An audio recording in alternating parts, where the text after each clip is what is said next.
നമസ്കാരം. പുതിയ മന്ത്രിസഭ ശ്രീ വി ഡി സതീശൻ നേതൃത്വം നൽകുന്ന പുതിയ മന്ത്രിസഭയുടെ സത്യപ്രതിജ്ഞ നടക്കാൻ പോവുകയാണല്ലോ. അതിലേക്ക് വന്നിരിക്കുന്ന പുതിയ മന്ത്രിമാരുടെ ലിസ്റ്റ് പുറത്തേക്ക് വന്നു കഴിഞ്ഞപ്പോൾ ചെറിയ പൊട്ടലും ചീറ്റലും സ്വാഭാവികമാണ്. എല്ലാ മന്ത്രിസഭകളും എല്ലാ മന്ത്രിമാരെയും തിരഞ്ഞെടുക്കുമ്പോൾ അത്തരം കാര്യങ്ങളൊക്കെ പൊതുസമൂഹത്തിൽ ഉണ്ടാവാറുണ്ട്. ഇതും അത്രയും പോലും ഇല്ല എന്നൊക്കെയാണ് പുറമെ പറയുന്നതെങ്കിൽ പോലും കൂടെ ഇതിൽ നിന്നും നമുക്ക് മനസ്സിലാക്കിയിരിക്കുന്ന ഒരു കാര്യം, ഇത് പൊട്ടലും ചീറ്റലല്ല, ഇത് ശരിക്കും പറഞ്ഞാൽ ഒരു തരം വെട്ടി നിരത്തൽ എന്നത് പോലെയാണ് ഇപ്പോൾ തോന്നിക്കുന്നത്. മറ്റൊരു രീതിയിൽ പറഞ്ഞു കഴിഞ്ഞാൽ, ഉമ്മൻചാണ്ടി സർക്കാരിനെ പിന്നിൽ നിന്നും കുത്തിയ കട്ടപ്പ ഇപ്പോൾ ചാണ്ടി ഉമ്മനെ മുന്നിൽ നിന്നും കുത്തിയിരിക്കുന്നു എന്നുള്ള ഒരു നിലപാട് പോലും കൂടെ ഇപ്പോൾ പൊതുസമൂഹം എടുത്തു പറയുന്നുണ്ട്. അതിൻ്റെ കാരണം എന്താണെന്ന് ചോദിച്ചു കഴിഞ്ഞാൽ, ഇപ്രാവശ്യം UDF കിട്ടിയിരിക്കുന്ന വമ്പൻ ഭൂരിപക്ഷത്തെ പറ്റി പ്രത്യേകിച്ച് പറയേണ്ട കാര്യമില്ല. ഇതിന് വോട്ട് ചെയ്തിരിക്കുന്നത് UDF പാർട്ടികൾ അല്ലെങ്കിൽ UDFിലുള്ള പാർട്ടി മെമ്പേഴ്സോ അല്ലെ പാർട്ടി അണികൾ മാത്രമല്ല. മറ്റൊരു രീതിയിൽ പല പ്രാവശ്യം പറഞ്ഞിട്ടുള്ള കാര്യം, എല്ലാവരും ആവർത്തിച്ച് പറയുന്ന കാര്യമാണ്. അതായത് വലിയൊരു ജനവിഭാഗം ഒരു പാർട്ടിയിലും പെടാത്തവർ, അതല്ലെങ്കിൽ ഇതിനു മുമ്പുണ്ടായിരുന്ന സർക്കാരിനെതിരെ ചിന്തിച്ച വലിയൊരു വിഭാഗമുണ്ട്. ആ ജനങ്ങൾക്ക് വളരെ ഒരു നിരാശ നൽകുന്ന ഒരു രീതിയിലേക്കായിപ്പോയി പ്രാവശ്യത്തെ ഈ മന്ത്രിസഭ രൂപീകരണത്തിലേക്ക് അടുക്കുമ്പോൾ ഉണ്ടാകുന്ന ചില കാര്യങ്ങൾ. അതിൽ എടുത്തു പറയേണ്ട ഒരു കാര്യമാണ്, പൊതുസമൂഹം ഏറ്റവും കൂടുതൽ ഈ മന്ത്രിസഭയിൽ ഉൾപ്പെടുത്തണം എന്ന് ആഗ്രഹിച്ചിരുന്ന ചില വ്യക്തികളെ തടഞ്ഞത്. അതിൽ ഒന്നാമനാണ് ശ്രീ മാത്യു കുഴൽനാടൻ. അദ്ദേഹത്തിനെയൊക്കെ മന്ത്രിസഭയിലേക്ക് കൊണ്ടുവരും എന്നൊക്കെ പറഞ്ഞ് കേട്ടിരുന്നെങ്കിൽ പോലും കൂടെ പല കളികളുടെ ഫലമായിട്ട് ശ്രീ മാത്യു കുഴൽനാടനെ മന്ത്രിസഭയിൽ ഉൾപ്പെടുത്തിയിട്ടില്ല. ഏറ്റവും ഈ പൊതുസമൂഹത്തിന് വേണ്ടിയിട്ട്, അതായത് പൊതുസമൂഹ നന്മയ്ക്ക് വേണ്ടിയിട്ട് ഈ സർക്കാർ ഏതൊരു സർക്കാരുകളിലാണെങ്കിലും അവരുടെ തെറ്റായ കാര്യങ്ങൾ അടിവേര് ഇളക്കി മാന്തി അത് പൊതുസമൂഹത്തിലേക്ക് കൊണ്ടുവന്ന് പൊതുസമൂഹത്തിന് അത് വെളിപ്പെടുത്തി കൊടുക്കുന്നതിൽ ഏറ്റവും നല്ല അഗ്രഗണ്യനും നല്ല അഗ്രസീവായിട്ട് പ്രവർത്തിക്കുന്ന ഒരു വ്യക്തിയാണ് ശ്രീ മാത്യു കുഴൽനാടൻ. അപ്പോൾ അദ്ദേഹം മന്ത്രിസഭയിൽ ഉണ്ടാകും എന്നെല്ലാവരും ധരിച്ചിരുന്ന ഒരു കാര്യം തന്നെയാണ്. പിന്നെ അതിനേക്കാൾ ഉപരി എടുത്തു പറയേണ്ട കാര്യമാണ് ചാണ്ടി ഉമ്മൻ്റെ കാര്യം. അതായത് ചാണ്ടി ഉമ്മൻ എന്ന യുവ നേതാവ്, മഹാനായിട്ടുള്ള കേരളം കണ്ട ഏറ്റവും മഹാനായിട്ടുള്ള മുഖ്യമന്ത്രി ശ്രീ ഉമ്മൻചാണ്ടിയുടെ മകൻ എന്നുള്ളതിനേക്കാൾ ഉപരി അദ്ദേഹത്തെക്കാളും ഒരു പടി ഇങ്ങോട്ട് കൂടി മുന്നിലേക്ക് വരുന്ന രീതിയിലേക്കുള്ള പ്രവർത്തന മികവാണ് ചാണ്ടി ഉമ്മൻ ഇപ്പോൾ കാഴ്ചവെച്ചുകൊണ്ടിരിക്കുന്നത്. ഈ പ്രാവശ്യം നടന്നിരിക്കുന്ന ആ ഒരു തെരഞ്ഞെടുപ്പിൽ ചാണ്ടി ഉമ്മൻ സ്വീകരിച്ച ഒരു നിലപാട് മാത്രം മതി അദ്ദേഹത്തിൻ്റെ ക്വാളിറ്റി വെളിപ്പെടുത്താനായിട്ട്. അതായത് കേരളം മൊത്തം എല്ലാ 140 മണ്ഡലങ്ങളിലും ഈ ചാണ്ടി ഉമ്മൻ്റെ മത്സരിച്ച പുതുപ്പള്ളി മണ്ഡലം ഒഴിച്ച് എന്തൊരു ബഹളമായിരുന്നു ഇലക്ഷൻ പ്രചരണം. നേരെ മറിച്ച് ചാണ്ടി ഉമ്മൻ ഒരു ഇലക്ഷൻ പ്രചരണവും ഇല്ലാതെ, അതായത് മറ്റുള്ള ഒരു സ്ഥാനാർത്ഥികൾ പോലും ചെയ്യുന്ന രീതിയിൽ ചെയ്യാതെ വെറും നോട്ടീസ് മാത്രം നൽകി ഒരു സൈക്കിളിലൂടെ മാത്രം യാത്ര ചെയ്ത് 1.5 ലക്ഷത്തിൽ പരം വോട്ടിൻ്റെ ഭൂരിപക്ഷം നേടി മഹാവിജയം നേടി.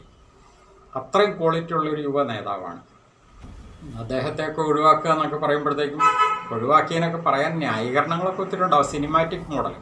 മറ്റൊരു രീതിയിൽ പറഞ്ഞാൽ, ഇതിനകത്ത് ഈ പൊതുസമൂഹത്തിൽ ഞാൻ ഈ പറഞ്ഞ വിഭാഗക്കാർ പൊതുവെ വിലയിരുത്തുന്ന ഒരു സിനിമാറ്റിക് മന്ത്രിസഭാ രൂപീകരണമാണ് ഇപ്രാവശ്യം നടക്കുന്നത്.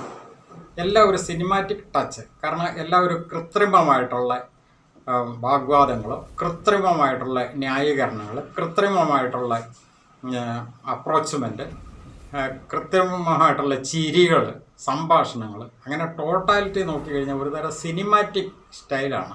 ന്യായീകരണങ്ങൾ എത്രയൊക്കെ പറഞ്ഞു കഴിഞ്ഞാലും കേരളത്തിലാകെ 14 ജില്ലയുള്ളൂ. മുഖ്യമന്ത്രികൾ ഉൾപ്പെടെ 21 മന്ത്രിമാരുണ്ട്.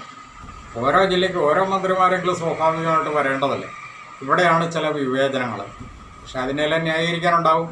ഇപ്പോൾ വന്നിരിക്കുന്ന മന്ത്രിമാരെന്ന് പറഞ്ഞു കഴിഞ്ഞാൽ മുഖ്യമന്ത്രി വി ഡി സതീശൻ, അതുപോലെ Ramesh Chennithala, Sunny Joseph, K Muraleedharan, PC Vishnunath, AP Anilkumar, OJ Janeesh, Roji M John, T Siddique, Shrimati Bindu Krishna, KA തുളസി, M ലിജു.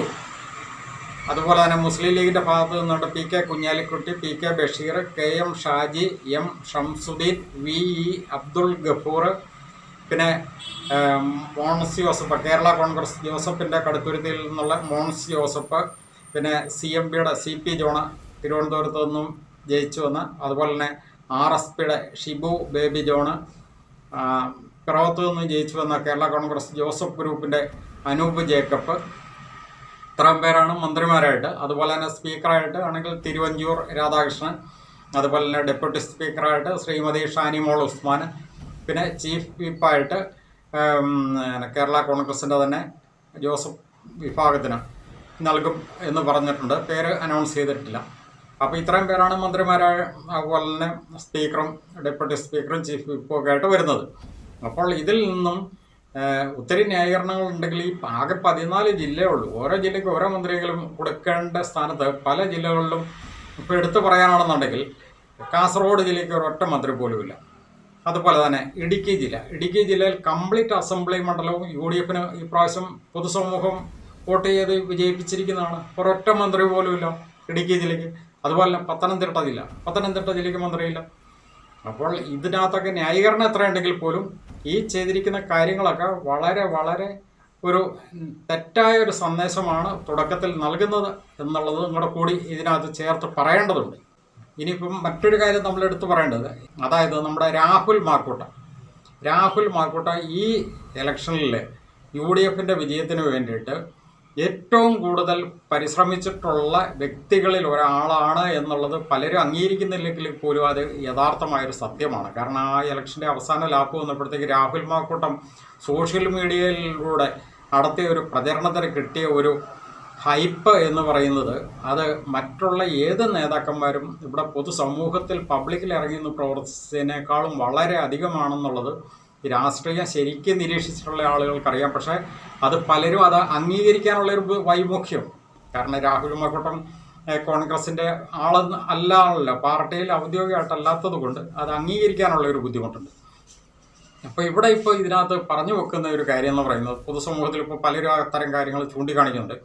അതായത് രാഹുൽ മാക്കൂട്ടത്തിനെ കിട്ടാവുന്ന അവസരത്തിലൊക്കെ അടിച്ചുകൊണ്ടിരിക്കുക, അല്ലെങ്കിൽ പ്രഹരിച്ചുകൊണ്ടിരിക്കുക, അല്ലെങ്കിൽ നാണം കെടുത്തിക്കൊണ്ടിരിക്കുക എന്നുള്ളൊരു രീതി ഇപ്പോൾ ഈ ഒരു സന്ദർഭത്തിൽ പോലും കൂടെ തെളിഞ്ഞു വരുന്നതായിട്ടാണ് പലരും ചൂണ്ടിക്കാണിക്കുന്നത്. അതെന്തുകൊണ്ടാണെന്ന് ചോദിച്ചു കഴിഞ്ഞാൽ, അദ്ദേഹത്തിനെതിരെ വന്നിരിക്കുന്ന സ്ത്രീ പീഡന വിഷയമാണ് തുടക്കം പോലെയുള്ളതെങ്കിൽ പോലും കൂടെ അതൊക്കെ കോടതിയിൽ കംപ്ലീറ്റ് ഫ്ലോപ്പ് ആയ കാര്യം നമുക്ക് എല്ലാവർക്കും അറിയാവുന്ന കാര്യമാണ്. പക്ഷേ എങ്കിൽ പോലും കൂടെ അത് ആ പേരും പറഞ്ഞുകൊണ്ട് അദ്ദേഹത്തെ ഒതുക്കാനും അദ്ദേഹത്തെ എല്ലാ രീതിയിലും താറടിക്കാനും വമ്പൻ കോണുകളിൽ നിന്ന് ഇപ്പോൾ ശ്രമിക്കുന്നുണ്ട്. അത് ഒരു വശത്ത്. രണ്ടാമതാണെങ്കിലും നമുക്കറിയാം, ഇലക്ഷൻ ടൈമിലാണെങ്കിൽ പോലും കൂടെ, അതായത് രാഹുൽ മാക്കൂട്ടത്തെക്കാളും മെച്ചപ്പെട്ട വ്യക്തിയാണ് ഞങ്ങൾ ഒറ്റപ്പാലത്ത് UDFൻ്റെ സ്ഥാനാർത്ഥി ആക്കിയിരിക്കുന്നത് എന്നുള്ളൊരു സന്ദേശം ആ ഇലക്ഷൻ ടൈമിൽ കൊടുക്കാൻ പറ്റി. കാരണം എന്താണെന്ന് ചോദിച്ചു കഴിഞ്ഞാൽ, ഈ രാഹുൽ മാക്കൂട്ടത്തിൻ്റെ വിഷയത്തെക്കാളും ഏറ്റവും കൂടുതൽ ആക്ഷേപങ്ങൾ നേരിട്ടുകൊണ്ടിരുന്ന CPMൻ്റെ ഒരു നേതാവിനെ UDFിലേക്ക് കൊണ്ടുവന്നുകൊണ്ട് ഒറ്റപ്പാലത്ത് നിർത്തി മത്സരിച്ചപ്പോൾ അങ്ങനെ ഒരു സന്ദേശമാണ് കൊടുത്തത് എന്നുള്ളതും രാഷ്ട്രീയ നിരീക്ഷകർ, സത്യസന്ധമായിട്ട് രാഷ്ട്രീയത്തെ നിരീക്ഷിക്കുന്നവർ വിലയിരുത്തി. അതായത് രാഹുൽ മാക്കൂട്ടത്തെക്കാളും മെച്ചമാണ് ഒറ്റപ്പാലത്ത് ഞങ്ങൾ നിർത്തിയിരിക്കുന്ന UDFൻ്റെ സ്ഥാനാർത്ഥി എന്നൊരു സന്ദേശം നൽകി. ഇപ്പോൾ ഏറ്റവും അവസാനം ഈ മന്ത്രിസഭയിലേക്ക് വന്നു കഴിഞ്ഞപ്പോൾ പോലും നമ്മൾ ആ ഒരു രീതി കാണേണ്ടതുണ്ട്. കാരണം രാഹുൽ മാക്കൂട്ടത്തിൻ്റെ പ്രശ്നം വന്നു കഴിഞ്ഞപ്പോൾ അദ്ദേഹത്തിൽ നിന്നും അധികാരങ്ങൾ പിടിച്ചു വാങ്ങിയ, അല്ലെങ്കിൽ അദ്ദേഹത്തിൻ്റെ യൂത്ത് കോൺഗ്രസ് സംസ്ഥാന പ്രസിഡന്റ് സ്ഥാനത്ത് നിന്ന് ഒഴിവാക്കിയ, പകരം യൂത്ത് കോൺഗ്രസിൻ്റെ പ്രസിഡൻ്റായിട്ട് വന്നിരുന്ന OJ ജനീഷിനെ ഇപ്പോൾ സ്വാഭാവികമായിട്ടും മന്ത്രിസഭയിൽ ഉൾപ്പെടുത്തിയിട്ടുണ്ട്. അപ്പോൾ അങ്ങനെ ഉൾപ്പെടുത്തുമ്പോഴും ഇതേ ഒരു സന്ദേശമാണ് കൊടുക്കുന്നത്. ഹലോ രാഹുൽ, അല്ലെ രാഹുൽ മാക്കൂട്ടം, താങ്കൾ കണ്ടോ, താങ്കളുടെ സ്ഥാനത്ത് പകരം വന്ന OJ ജനീഷിനെ ഞങ്ങൾ മന്ത്രിയാക്കി.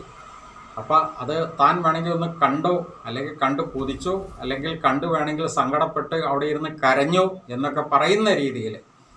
പക്ഷേ ഇവിടെ ഇങ്ങനെയൊക്കെ പറയാം, അല്ലെങ്കിൽ ഇങ്ങനെയൊക്കെ പ്രവർത്തിക്കുമ്പോൾ മറ്റൊരു കാര്യം ഞാൻ ആദ്യം പറഞ്ഞതുപോലെ, ഈ UDFനെ അധികാരത്തിലേക്ക് കൊണ്ടുവന്ന വലിയൊരു ജനവിഭാഗം, അത് UDF പാർട്ടികളിൽപ്പെട്ടവരോ അല്ലെങ്കിൽ UDF പാർട്ടികളുടെ അണികളിൽപ്പെട്ടവരോ അല്ലാത്ത നിഷ്പക്ഷരായിട്ടുള്ള വലിയൊരു ജനവിഭാഗം ഇത് വളരെ സൂക്ഷ്മതയോടുകൂടി കാണുന്നുണ്ട്. കാരണം ഇത് മറ്റൊരു പിണറായി വിജയൻ സർക്കാരിൻ്റെ അതേ ഒരു ശൈലിയോ അല്ലെങ്കിൽ അതിനേക്കാളും ഒരു പടിയും കൂടി മുന്നിൽ അതായത് ഇങ്ങനെയുള്ള കാര്യങ്ങളിൽ തങ്ങൾക്ക് ഇഷ്ടമല്ലാത്തവരെ ഒതുക്കി മുന്നോട്ട് പോകുന്ന കാര്യത്തിനകത്ത് ഇങ്ങനെയുള്ള കുതന്ത്രങ്ങളും വേഷം കെട്ടുകളും ന്യായീകരണങ്ങളും നടത്തുന്ന ഒരു സംവിധാനമായിട്ടാണോ പുതിയ സർക്കാർ വരുന്നത് എന്നുള്ളൊരു ചോദ്യം പൊതുസമൂഹം ചോദിക്കുന്നുണ്ട്. എന്താണെങ്കിലും മറ്റ് കാര്യങ്ങളെല്ലാം ഇനി മുന്നോട്ട് വരുമ്പോൾ വരുന്ന സന്ദർഭങ്ങളിൽ അതിനനുസരിച്ച് പ്രതികരിക്കാം എന്ന് കരുതുന്നു. നന്ദി.